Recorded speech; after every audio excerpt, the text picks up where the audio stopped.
ಭಾರತ್ ಮಾತಾ ಕಿ ಜೈ ಭೀಮ್. ಜೈ ಭೀಮ್ ಅಂದ್ರೆ ಜೈ ಭಾರತ್, ಜೈ ಭಾರತ್ ಅಂದ್ರೆ ಜೈ ಭೀಮ್. ಜೈ ಭೀಮ್, ಜೈ ಭಾರತ್, ಜೈ ಭೀಮ್, ಜೈ ಭಾರತ್.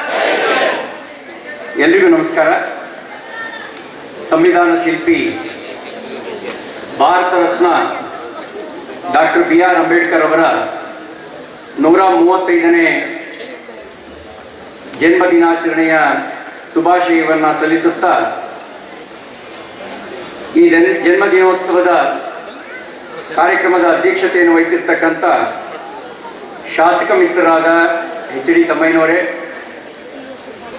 ವೇದಿಕೆಯ ಮೇಲೆ ಉಪಸ್ಥಿತರಿರ್ತಕ್ಕಂಥ ಸಮಾಜದ ಅನ್ಯಾನ್ಯ ಜವಾಬ್ದಾರಿ ಹೊತ್ತಿರ್ತಕ್ಕಂಥ ಎಲ್ಲ ಹಿರಿಯ ಬಂಧುಗಳೇ, ಇಲ್ಲಿ ಆಗಮಿಸಿರ್ತಕ್ಕಂಥ ನನ್ನೆಲ್ಲ ಸಹೋದರ ಸಹೋದರಿಯರೇ, ಮಾಧ್ಯಮ ಮಿತ್ರರೇ, ನಾವೀಗ ಸಂವಿಧಾನದ ಪೀಠಿಕೆಯನ್ನು ಓದಿದ್ವಿ.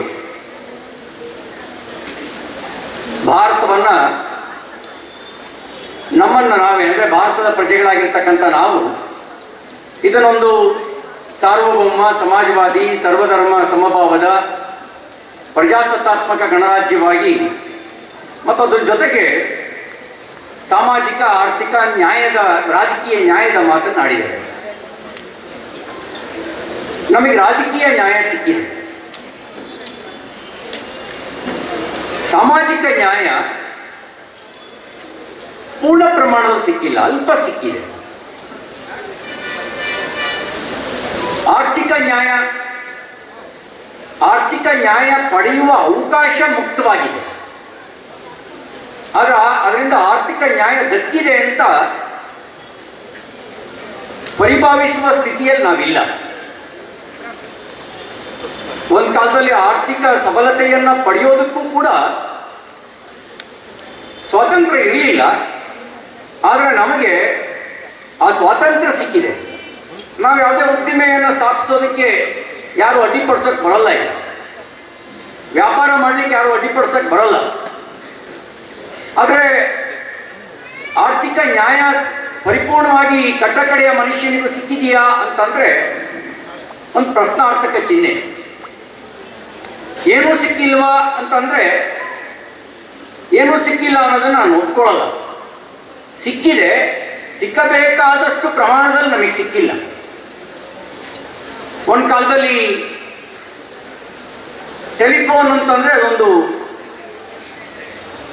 ಶ್ರೀಮಂತರ ಮನೆಯಲ್ಲಿ ಮಾತ್ರ ಇರುವ ಸಂಗತಿಯಾಗಿತ್ತು. ಇವತ್ತು ಯಾರ್ಯಾರ ಕೈನಲ್ಲಿ ಮೊಬೈಲ್ ಇದೆ ಕೈ ಎತ್ರಿ, ಮೊಬೈಲ್ ಇದೆ ನಮ್ಮ ಹತ್ರ ಅನ್ನೋರು ಕೈ ಎತ್ರಿ. ಅಲ್ಲಿಗೆ ನಾನು ಸುಮ್ಮನೆ ಕೇಳ್ತಾ ಇದ್ದೀನಿ, ಇದೇ ಅನ್ನೋರೆಲ್ಲ ನಿಸ್ಸಂಕೋಚವಾಗಿ ಕೈ ಎತ್ರಿ, ಕೈ ಬಿಡಿ. ಯಾರಿಗೆ ಮೊಬೈಲ್ ಇಲ್ಲ? ಮಕ್ಕಳನ್ನು ಹೊರತುಪಡಿಸಿ ಬಹುತೇಕ ಜನರಿಗೆ ನಾವು ಮೊಬೈಲ್ ಇದೆ. ಒಂದು ಕಾಲದಲ್ಲಿ ಮೊಬೈಲ್ ಅನ್ನೋದು ಅದು VVIPಗಳ ಸೊತ್ತಾಗಿತ್ತು. ಟೆಲಿಫೋನ್ ತಗೊಳ್ಬೇಕು ಅಂತ ಹೇಳಿದ್ರೆ MP ಇಂದ ಲೆಟರ್ ತಗೊಳ್ಬೇಕಿತ್ತು, MP ಕೋಟಾ ಅಂತ ಇರ್ತಿತ್ತು. ಗ್ಯಾಸ್ ತಗೊಳ್ಬೇಕು ಅಂತಂದ್ರೂ ಕೂಡ MP ಗಳಿಗೆ ಒಂದು ಕೂಪನ್ ಇರ್ತಿತ್ತು. ಆ ಕೂಪನ್ ತಗೊಂಡವರು ಮಾತ್ರ ಗ್ಯಾಸ್ ಪಡೆಯೋದಕ್ಕೆ, ಗ್ಯಾಸ್ ಕನೆಕ್ಷನ್ ಪಡೆಯೋದಕ್ಕೆ ಅರ್ಹರಾಗಿ ಆಗಿರ್ತಿದ್ರು. ಈಗ ಹಾಗಿಲ್ಲ. ಮೊಬೈಲು, ಇಂಟರ್ನೆಟ್ಟು ಜಗತ್ತಿನ ಯಾವುದೇ ದೇಶಗಳಿಗಿಂತ ಅತಿ ಹೆಚ್ಚು ಬಳಕೆ ಆಗೋದಿಲ್ಲ ಅಂದ್ರೆ ನಮ್ಮ ದೇಶದಲ್ಲಿ. 140 ಕೋಟಿ ಜನಸಂಖ್ಯೆ ಇದ್ರೆ ಬಹುಶಃ ಲೆಕ್ಕ ಹಾಕಿದ್ರೆ 2 ಮೊಬೈಲು, 3 ಮೊಬೈಲ್ ಇಟ್ಕೊಂಡಿರೋರ್ಗೆಲ್ಲ ಪಟ್ಟಿ ಮಾಡಿದ್ರೆ ನಮ್ಮ ಮೊಬೈಲ್ ಸಂಖ್ಯೆನೇ 150 ಕೋಟಿ ದಾಟ್ಬೋದು ನಮ್ಮ ದೇಶದಲ್ಲಿ. ಗ್ಯಾಸ್ ಕನೆಕ್ಷನ್ ಅನ್ನೋದು VVIPಗಳಿಗಿದ್ದ ಕಾಲ ಇವತ್ತಿಲ್ಲ.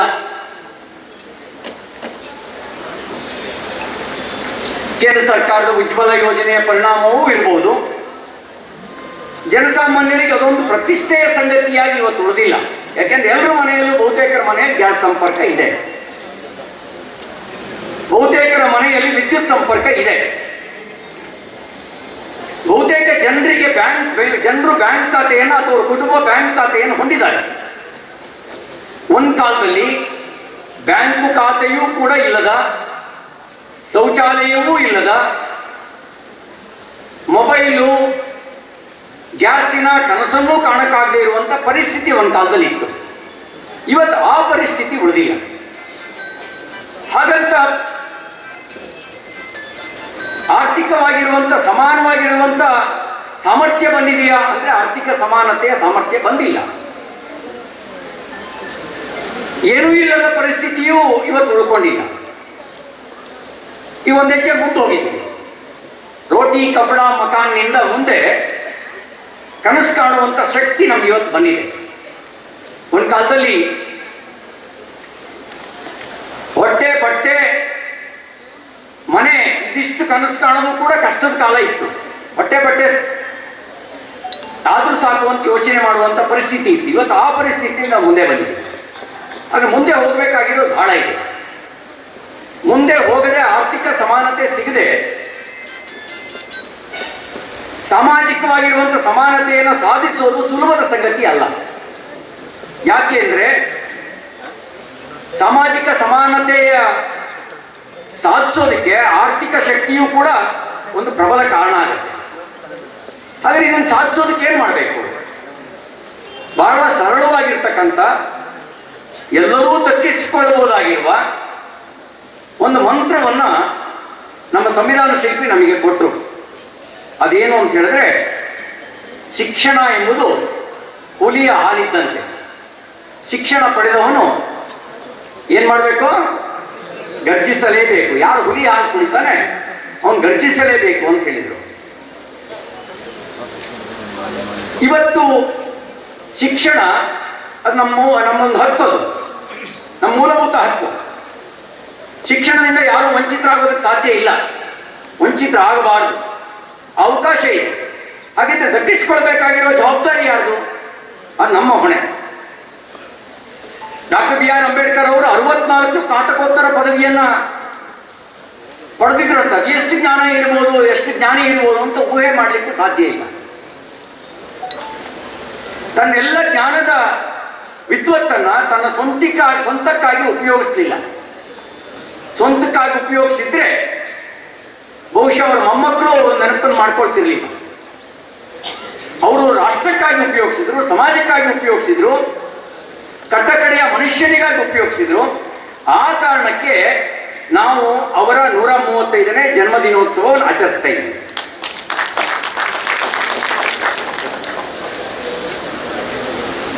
ಸಂವಿಧಾನದ ಲಾಭವನ್ನು ನಾವೆಲ್ಲರೂ ಪಡೆದಿದ್ದೀವಿ.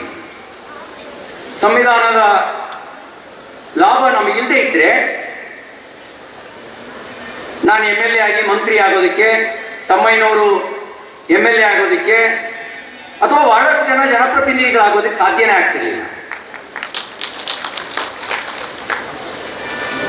ಪಟೇಲ್ರ ಮಕ್ಕಳು ಪಟೇಲ್ರು, ಪಾಳೆಗಾರರು ಮಕ್ಕಳು ಪಾಳೆಗಾರರು, ಶಾನ್ಭೋಗರ ಮಕ್ಕಳು ಶಾನ್ಭೋಗರು, ರಾಜರ ಮಕ್ಕಳು ರಾಜರು ಅನ್ನುವ ಪದ್ಧತಿಗೆ ನಮ್ಮ ಸಂವಿಧಾನ ಅವಕಾಶ ಕೊಡಲಿಲ್ಲ. ನಮ್ಮ ಸಂವಿಧಾನ ಪ್ರಜಾಪ್ರಭುತ್ವ ವ್ಯವಸ್ಥೆಯನ್ನ ಹಾಕೊಡ್ತು. ಆ ಪ್ರಜಾಪ್ರಭುತ್ವದ ವ್ಯವಸ್ಥೆಯಲ್ಲಿ ಪ್ರಭುಗಳು ಯಾರು? ಪ್ರಭುಗಳು? ನಾವೇ ಪ್ರಭುಗಳು, ಪ್ರಜೆಗಳೇ ಪ್ರಭುಗಳು. ಮತದ ಹಕ್ಕು ಕೊಡಬೇಕಾದ್ರೆ ಒಂದು ಮಾತನ್ನು ಹೇಳ್ತಾರೆ ಡಾಕ್ಟರ್ ಅಂಬೇಡ್ಕರ್ ಅವರು. ನಾನೊಂದು ಬ್ರಹ್ಮಾಸ್ತ್ರವನ್ನ ಕೊಡ್ತಾ ಇದ್ದೀನಿ, ಅರಿತು ಬಳಸಿದರೆ, ಸ್ವಾರ್ಥಕ್ಕಾಗಿ ಬಳಕೆ ಮಾಡದೇ ಇದ್ರೆ, ಸಂಕುಚಿತ ಆಶೆಗೆ ಬಲಿಯಾಗದೇ ಇದ್ರೆ, ಸಣ್ಣತನಕ್ಕೆ ದುರ್ಬಳಕೆ ಮಾಡಿಕೊಳ್ಳದೆ ಇದ್ರೆ, ಈ ಬ್ರಹ್ಮಾಸ್ತ್ರ ಪ್ರತಿಯೊಬ್ಬರ ಬದುಕನ್ನ ಬದಲಾಯಿಸ್ತಕ್ಕಂಥ ಅಸ್ತ್ರ ಆಗುತ್ತೆ ಮತ್ತು ಭಾರತದ ಭವಿಷ್ಯವನ್ನ ಬರೆಯುವ ಅಸ್ತ್ರ ಆಗುತ್ತೆ ಅಂತ ಹೇಳಿದರು. ಯಾವುದಾದ ಅಸ್ತ್ರ? ಸಾರ್ವತ್ರಿಕ ಮತದ ಹಕ್ಕು. ಇಲ್ಲಿ ಜಾತಿ ಮೇಲೆ ಮತ ಇಲ್ಲ, ಜಾತಿ ಮೇಲೆ ಟಿಕೆಟ್ ಕೊಡುವಂತ ಪಕ್ಷಗಳಿದ್ದಾವೆ.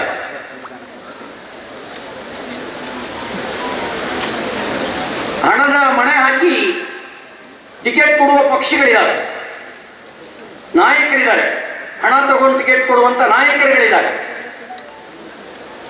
ಆದರೆ ನಮ್ಮ ಸಂವಿಧಾನ ಸಾರ್ವತ್ರಿಕ ಮತದ ಹಕ್ಕನ್ನು ಕೊಡ್ತು.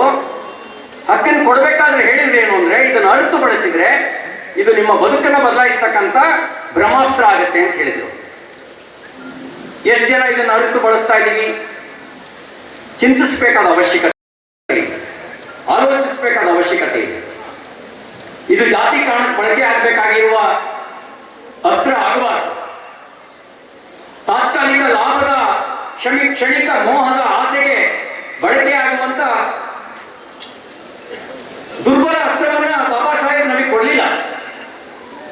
ಬಾಬಾ ಸಾಹೇಬ್ ನಮಗೆ ಕೊಟ್ಟಿದ್ದು ನಮ್ಮ ಬದುಕನ್ನು ಬದಲಾಯಿಸೋದು ಮಾತ್ರ ಅಲ್ಲ, ಭಾರತದ ಭವಿಷ್ಯವನ್ನು ರೂಪಿಸ್ತಕ್ಕಂಥ ಅಸ್ತ್ರವನ್ನು ಕೊಟ್ಟು ಅರಿತು ಬಳಸಬೇಕಾ ಬೇಡವೋ? ಅರಿತು ಬಳಸುವಂತ ಹೊಣೆಗಾರಿಕೆ ಜವಾಬ್ದಾರಿ ನಮ್ಮ ಮೇಲೆ. ಆ ರೀತಿ ಬಳಕೆ ಮಾಡಿಕೊಳ್ಳೋದ್ರ ಮೂಲಕ ನಾವು ಜಯಂತಿಯನ್ನು ಆಚರಿಸಿದ್ರೆ ಅದು ಸಾರ್ಥಕ ಆಗುತ್ತೆ. ಇತ್ತೀಚೆಗೆ ವಿಧಾನ ಪರಿಷತ್ನಲ್ಲಿ ಒಂದು ಚರ್ಚೆ ಸಂದರ್ಭದಲ್ಲಿ ಒಂದು ಮಾತು ಹೇಳಿದೆ, ಕಾನೂನುಗಳ ಮೂಲಕ ವ್ಯವಸ್ಥಾ ಪರಿವರ್ತನೆ ಮಾಡಬಹುದು, ಸಮಾಜ ಪರಿವರ್ತನೆ ಕಾನೂನಿನ ಮೂಲಕ ಪೂರ್ಣ ಆಗಲಿಲ್ಲ. ಸಮಾಜ ಪರಿವರ್ತನೆಗೆ ಸಾಮಾಜಿಕ ಜಾಗೃತಿ ಆಗಬೇಕು, ಸಾಮಾಜಿಕ ಜಾಗೃತಿಯನ್ನು ಮೂಡಿಸಬೇಕು. ಸ್ವತಂತ್ರ ಬಂದು 79 ವರ್ಷ ಆಯ್ತಾ? 79ನೇ ವರ್ಷವನ್ನು ಪೂರ್ಣಗೊಳಿಸಿ 80ನೇ ವರ್ಷದಲ್ಲಿ 80ನೇ ವರ್ಷ 79ನೇ ವರ್ಷದಲ್ಲಿ ಇದೀವಿ. ಸ್ವತಂತ್ರ ಬಂದ ಇನ್ನೂ ಅಸ್ಪೃಶ್ಯತೆ ಸಮಾಜದೊಳಗೆ ಜೀವಂತವಾಗಿದೆಯಲ್ಲ. ಅದನ್ನೇ ತಾನೇ ಕವಿ ಹೇಳಿದ್ದು, ಹುಟ್ಟಿನಿಂದಲೇ ಜಾತಿ ಹಣೆಪಟ್ಟಿ ಹಚ್ಚುತ್ತಾ ಮುಟ್ಟದೆ ಹಟ್ಟುವುದು ಸರಿಯೇ, ಅಂತರಿಕ್ಷಕ್ಕೆ ಅಡಿಯಿಟ್ಟ ನರನಿಂದು ಅಂತರವ ತೋರುವುದು ತರವೇ, ಪ್ರಾಣಿ ಪಕ್ಷಿಯೊಳಿತು ಐಕ್ಯಮತ್ಯದ ಭಾವ ಸಣ್ಣಿರುವೆ ತೆರೆಸೀತೆ ಕಣ್ಣ, ಅಣು ಅಣುವ ಸೃಷ್ಟಿ ಮಾಡಿರಲು ಮಹಾದೇವ ಮತ್ತೇಕೆ ಅಸ್ಪೃಶ್ಯವರ್ಣ ಅಂತ ಕವಿ ಕೇಳ್ತಾನೆ. ಅಣು ಅಣುವನ್ನು ಭಗವಂತ ಸೃಷ್ಟಿ ಮಾಡಿರ್ಬೇಕಾದ್ರೆ, ಇವತ್ತು ವೈಜ್ಞಾನಿಕವಾಗಿ ಮುಂದುವರೆದು ಚಂದ್ರನ ಅಂಗಳಕ್ಕೆ ಕಾಲಿಟ್ಟಿರ್ಬೇಕಾದ್ರೆ ಮನುಷ್ಯನ ನಡುವೆ ಅಂತರ ತೋರೋದು ತರವೇ ಅಂತ ಕೇಳ್ತಾನೆ. ಒಂದು ಸಣ್ಣ ಇರುವೆ ನಮ್ಮ ಬದುಕಿಗೆ ಸಹಬಾಳ್ವೆಯ ಪಾಠವನ್ನ ಯಾಕೆ ಕಲಿಸ್ತಾ ಇಲ್ಲ ಅಂತ ಪ್ರಶ್ನಿಸ್ತಾನೆ. ಒಂದು ಪಕ್ಷಿ ಹೇಗೆ ನಡ್ಕೊಳ್ಳುತ್ತೆ ತನ್ನ ಬಳಗವನ್ನು ನೋಡಿ, ಮನುಷ್ಯ ಯಾಕೆ ನಾವು ಮನುಷ್ಯರು ಅನ್ನುವಂಥ ಮನುಷ್ಯತ್ವವನ್ನು ಮರೆತು ಮಾನವೀಯತೆಯನ್ನ ಮರೆತು ವರ್ತಿಸ್ತೀವಿ ಅಂತ ಅವನು ಸಂಕಟದಿಂದ ಕೇಳ್ತಾನೆ. ಯಾರಿಗಾರು ಆ ಜಾತಿ ಈ ಜಾತಿ ಇರೋರಿಗೆ ಕಣ್ಣು ಇರಬೇಕಾದ ಜಾಗದಲ್ಲಿ ಇದೆಯೋ, ಮೂಗು ಇರಬೇಕಾದ ಜಾಗದಲ್ಲಿ ಇದೆಯೋ, ಕಿವಿ ಇರಬೇಕಾದ ಜಾಗದಲ್ಲಿ ಇದೆಯೋ, ಬೇರೆ ಕಡೆ ಇದೆಯೋ? ಎಲ್ಲ ಅಂಗಾಂಗಗಳು ಎಲ್ಲ ಮನುಷ್ಯರಿಗೆ ಎಲ್ಲಿರಬೇಕು ಅಲ್ಲೇ ಇದೆ. ಅಕಸ್ಮಾತ್ ಅಲ್ಲಿಲ್ಲದೆ ಇದ್ರೆ ಏನಾಗುತ್ತೆ? ಅದು ಅವನು ವಿಕಲಾಂಗ. ಎಲ್ಲೆಲ್ಲಿ ಏನೇನು ಇರ್ಬೇಕು ಅದೇ ಇದೆ. ಹೋಗ್ಲಿ, ರಕ್ತದ ಬಣ್ಣ ಏನಾದ್ರು ಬೇರೆ ಬೇರೆ ಇದೆಯಾ ಅಂದ್ರೆ ನಮ್ಮ ಬಾವುಟದ ಬಣ್ಣ ಬೇರೆ ಇರ್ಬೋದು, ರಕ್ತದ ಬಣ್ಣ ಬೇರೆ ಇಲ್ಲ. ರಕ್ತದಲ್ಲಿ ಅಲ್ಲಿ ಇವತ್ತು ಸಮಾಜದಲ್ಲಿ ಜಾತಿಯಲ್ಲಿರುವ ಜಾತಿ ವ್ಯವಸ್ಥೆ ಇಲ್ಲ. ರಕ್ತದಲ್ಲಿ ಅಲ್ಲಿರೋ ಜಾತಿ ವ್ಯವಸ್ಥೆ ಆರೆ. ಅದೇನು O positive, O negative, A positive, B positive, A B positive and negative, ಆರೇ ವರ್ಗ. ಅದು ಹಿಂದೂ ತೆಗೆದ್ರು ಅದೇ ಆರೇ ವರ್ಗ, ಮುಸ್ಲಿಂ ತೆಗೆದ್ರು ಅದೇ ಆರೇ ವರ್ಗ, ಕ್ರಿಶ್ಚಿಯನ್ ತೆಗೆದ್ರು ಅದೇ ಆರೇ ವರ್ಗ. ಮನುಷ್ಯರನ್ನು ಯಾರನ್ನೇ ತೆಗೆದ್ರು ಯಾರು ಬಿಟ್ಟು ಬೇರೆ ಜಾತಿ ಇಲ್ಲ. ಏನಾದ್ರು ರಕ್ತದ ಜಾತಿ ಅಂತ ಗುರುತಿಸ್ಬೇಕಾದ್ರೆ ಎಷ್ಟು ಜಾತಿ ಗುರುತಿಸ್ಬೇಕು? 6. ಆದ್ರೆ ನಾವು ಒಂದೊಂದು ಸಮಾಜದೊಳಗೆ ಜಾತಿ ಉಪಜಾತಿ ಅಂತ ಸಮಾಜವನ್ನು ಒಡೆಯುವ ಕೆಲಸವನ್ನು ಮಾಡ್ತಾ ಇದ್ದೀವಿ. ಆದ್ರೆ ಸಂವಿಧಾನ ಒಡೆಯುವ ಕೆಲಸ ಮಾಡಿಲ್ಲ, ಜೋಡಿಸುವ ಕೆಲಸ ಮಾಡಿದೆ. ಭಾರತವನ್ನು ಜೋಡಿಸುವ ಕೆಲಸ ಮಾಡಿದೆ. ಅದಕ್ಕೆ ಒಂದು ಮಾತು ಹೇಳಿದೆ, ಜೈ ಭೀಮ್ ಜೈ ಭಾರತ್. ಯಾಕೆ ಅಂದ್ರೆ ಭೀಮಾ ಮತ್ತು ಭಾರತ ಒಂದು ನಾಣ್ಯದ 2 ಮುಖಗಳು. ಭೀಮಾ ಮತ್ತು ಭಾರತ ಒಂದು ನಾಣ್ಯದ 2 ಮುಖಗಳು. ನಾಣ್ಯಕ್ಕೆ ಒಂದೇ ಮುಖ ಇದ್ರೆ ಆ ನಾಣ್ಯ ಚಲಾವಣೆ ಬರೋಕ್ಕೆ ಸಾಧ್ಯನಾ? ಭೀಮನ ಇಲ್ಲದೆ ಭಾರತವಿಲ್ಲ. ಅಂದ್ರೆ ಭೀಮನ ಸಂವಿಧಾನ ಇಲ್ಲದೆ ಭಾರತವನ್ನು ಕಲ್ಪನೆ ಮಾಡ್ಕೊಳ್ಳೋಕ್ಕಾಗಲ್ಲ. ಆ ಭೀಮನ ಸಂವಿಧಾನವೇ ಭಾರತವನ್ನ ರಕ್ಷಣೆ ಮಾಡಿರೋದು, ಭಾರತವನ್ನ ಬೆಳೆಸಿರೋದು, ಭಾರತವನ್ನು ಉಳಿಸಿರೋದು. ಆ ನೆಲೆಯಲ್ಲಿ ನಾವು ಅರ್ಥ ಮಾಡಿಕೊಳ್ಬೇಕು, ಡಾಕ್ಟರ್ BR ಅಂಬೇಡ್ಕರ್ ಅವರಿಗೆ ಕೊಡುವ ಗೌರವ ಅದು ಸಂವಿಧಾನಕ್ಕೆ ಕೊಡುವ ಗೌರವ. ನಾವು ಸಂವಿಧಾನಕ್ಕೆ ಗೌರವ ಕೊಡದೆ ಅಂಬೇಡ್ಕರ್ ಜಯಂತಿ ಮಾಡಿದ್ರೆ ಅದು ಅರ್ಥ ಆಗಲ್ಲ, ಅದು ಪರಿಪೂರ್ಣ ಆಗಲ್ಲ. ಪರಿಪೂರ್ಣ ಆಗಬೇಕು ಅಂತಂದ್ರೆ ಸಂವಿಧಾನದ ಆಶಯಕ್ಕೆ ಗೌರವ ಕೊಟ್ಟು ಸಮಾಜ ಪರಿವರ್ತನೆ ಮಾಡಬೇಕು. ಸಮಾಜ ಪರಿವರ್ತನೆ ಮಾಡಬೇಕು ಅಂತ ಹೇಳಿದ್ರೆ ನಾವು ಯಾರು ಕೀಳರಿಮೆಯಿಂದ ನರಳಬೇಕಾಗಿಲ್ಲ, ನಾವೆಲ್ಲರೂ ಒಂದೇ ಅನ್ನುವಂತ ಆತ್ಮವಿಶ್ವಾಸದಿಂದ ಮುಂದೆ ಹೋಗ್ಬೇಕು. ಆ ಆತ್ಮವಿಶ್ವಾಸವನ್ನು ಯಾವುದು ಬೆಳೆಸುತ್ತೆ ಅಂದ್ರೆ ಶಿಕ್ಷಣ ಆ ಆತ್ಮವಿಶ್ವಾಸವನ್ನು ತಂದುಕೊಡುತ್ತೆ. ಅದನ್ನೇ ಅವರು ಹೇಳ್ಕೊಟ್ಟಿದ್ದು, ಶಿಕ್ಷಣ ಎಂಬುದು ಹುಲಿಯ ಹಾಲಿದ್ದಂತೆ, ಅದನ್ನು ಕುಡಿದವನು ಗರ್ಜಿಸಲೇಬೇಕು ಅಂತ ಹೇಳಿ. ಇದನ್ನೇ ಭೂಮಿಗೆ ಬಿದ್ದ ಬೀಜ, ಎದೆಗೆ ಬಿದ್ದ ಅಕ್ಷರ ಎರಡು ವ್ಯರ್ಥ ಆಗಲ್ಲ ಅಂತ ಹೇಳಿದ್ರು. ಭೂಮಿಗೆ ಬಿದ್ದ ಬೀಜ ಅದು ವ್ಯರ್ಥ ಆಗಲ್ಲ, ಮಳೆ ಬಿದ್ದರೆ ಅದು ಮೊಳಕೆ ಹೊಡೆಯುತ್ತೆ. ಹಾಗೆ ಎದೆಗೆ ಬಿದ್ದ ಬೀಜ ಅಕ್ಷರ ಅದು ಕೂಡ ವ್ಯರ್ಥ ಆಗಲ್ಲ.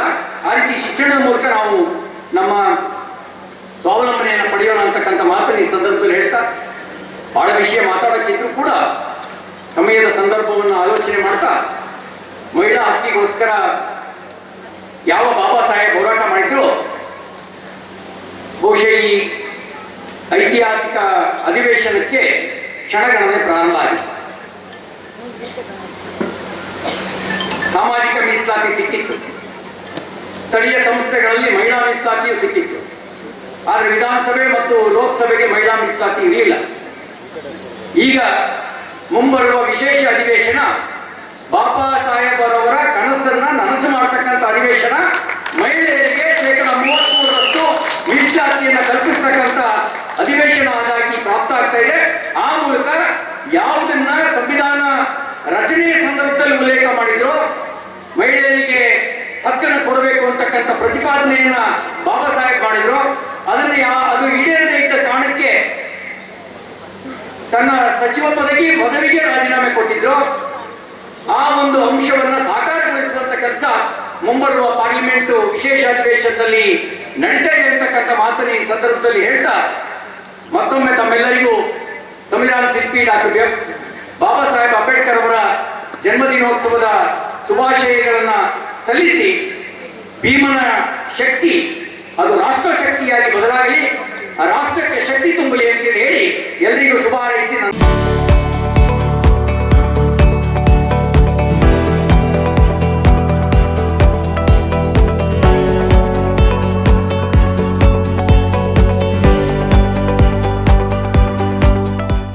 ಇದು ಪಬ್ಲಿಕ್ ಇಂಪ್ಯಾಕ್ಟ್, ಜನಶಕ್ತಿಯೇ ನಿರ್ಣಾಯಕ.